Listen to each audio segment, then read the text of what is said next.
overheating like crazy.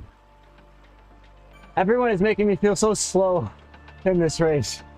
Oh my God. I hate that clock. All right, this is GC, so let's do some work. Oh, mommy. After 2 stages of SISU Pinkki, the podium hunt had already taken a hit. But over the next 3 stages, keep the GC campaign alive. Stage 3 was supposed to be the fight back. Stage 4 was the race against the clock. And Stage 5 was the one I feared most. In episode 1, Stage 1 was supposed to be my first real chance at a podium. Stage 2, that was all about survival. And by the end of both, the podium hunt had taken damage, but GC, that was still alive. Now, we have the middle block of racing, 3 stages and 3 different sets of problems. Stage 3 was Watts of the Wilds, one of the courses I had circled ahead of time for a possible podium finish. Fast roads, punchy filters, and enough flat terrain that a rider like me should at least have a chance. Problem is, the course never lets you relax.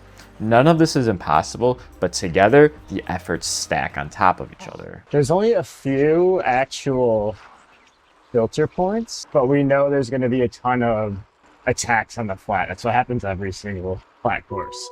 And before the race even started, I made my first gamble, going with the disc wheel. I am actually doing the disc wheels today.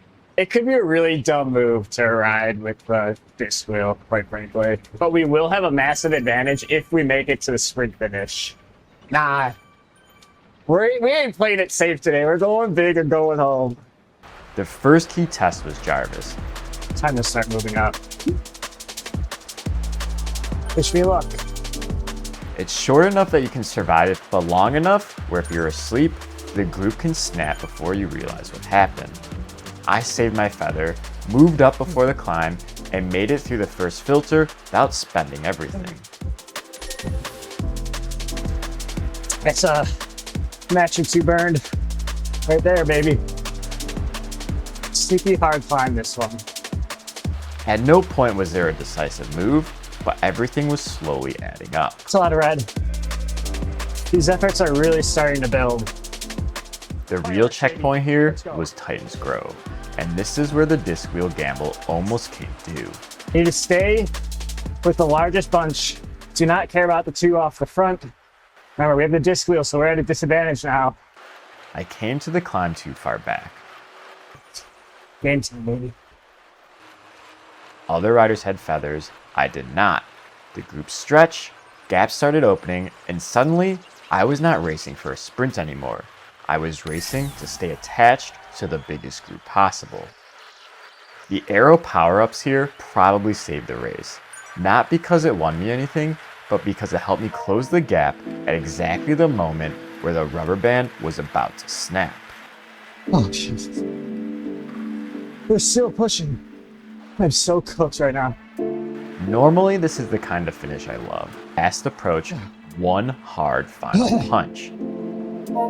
These efforts are really making it hard to have a sprint at the end. And I'm somebody that loves a 1-minute sprint, and I have not been able to get anywhere near a decent sprint this series. We're just hanging on by a thread.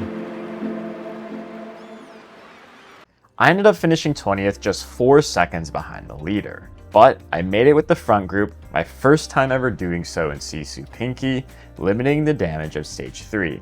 We then move over to Stage 4.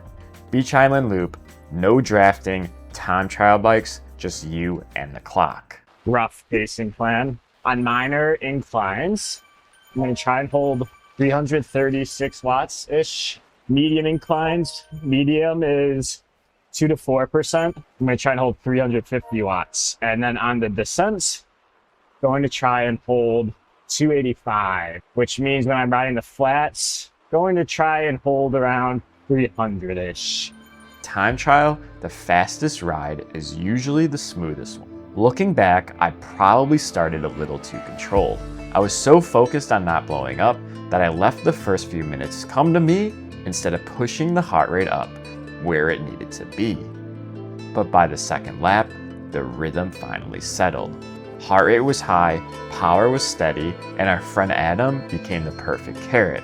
Not someone to dunk on, not even someone I was racing against, just a familiar name ahead of me, keeping me honest when the TT was nothing but pain. And then with 1 mile left to go, the time trial stopped feeling like a pacing exercise and turned back into a race. The gap came down, 2 seconds, 1 second, then the final kick into downtown. And this was the first time all series, after all that steady suffering, I finally had a sprint left. I finished 12th overall in 35 minutes, 49 seconds, averaging 4.4 watts per kilogram. Most importantly, we set 20 and 30 minute power PBs. And then came stage 5, Shorelines and Summits. I've been dreading this course since I created the tour preview weeks ago.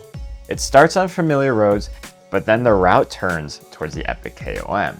And after that, the radio tower again. Really glad that this is the last major climbing stage. My goal is top 25. This is not my type of course. Bonking on the radio tower is gonna be a very common thing today, and admittedly something that I probably do. Let's have some fun. Hell yeah. The start was deceptive. Downhill out of the jungle pens, a big mixed category group, and for a while, the average power was the lowest of the series. Nothing to panic about just yet. Just want to save the legs as much as possible, honestly.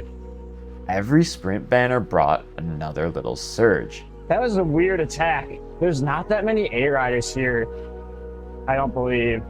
Unless you're just really hammering at the front with a bunch of motivated riders, you're not going to stay away. Most people are just trying to save their legs for the climbs. It's like it's picking up now. But just make sure we're with a bunch. Really the only way you're getting dropped here is if you fall asleep.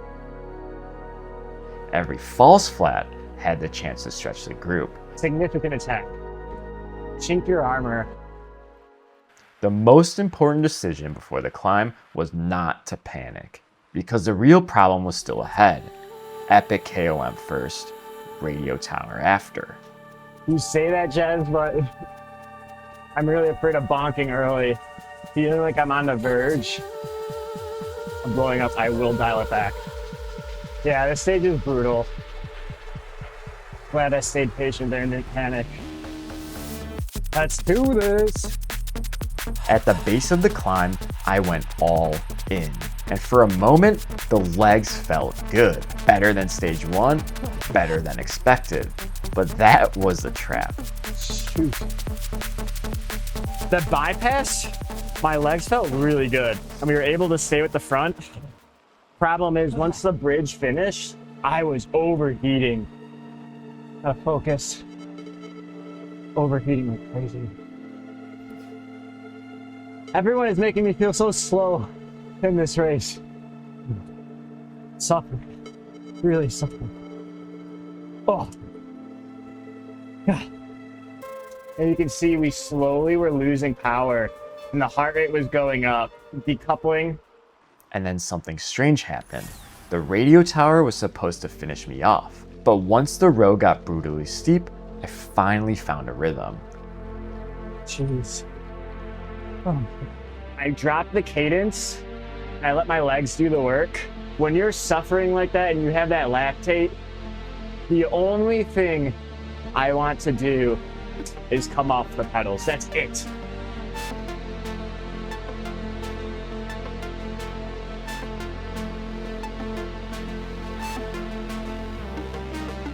Jesus. Oh my God. I hate that.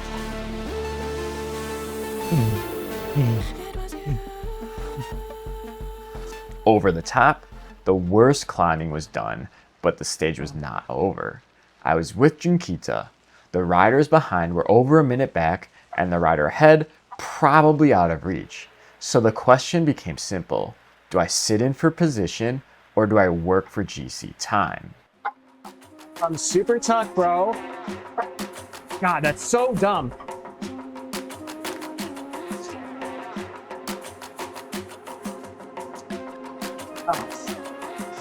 Jeez. Oh, that lactate came back so fast. Holy cow.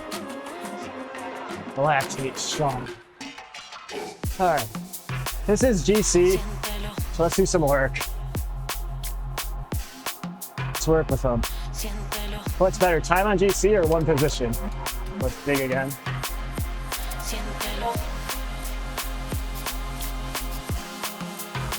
And somehow, after the epic KOM, radio tower, overheating, and more than an hour of racing, the sprint was still there. Oh, mommy.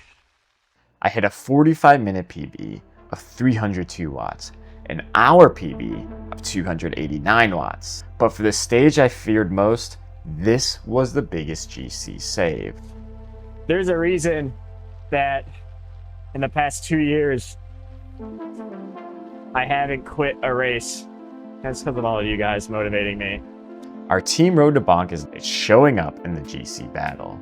Carrie Pritchard is leading Cat A GC. Daniel Anderson is sitting third in Cat B, keeping Team GC alive and turning a brutal individual tour into a nice community event. If you're enjoying the SISU Pinkki Diary, please consider subscribing and keep an eye out for episode 3.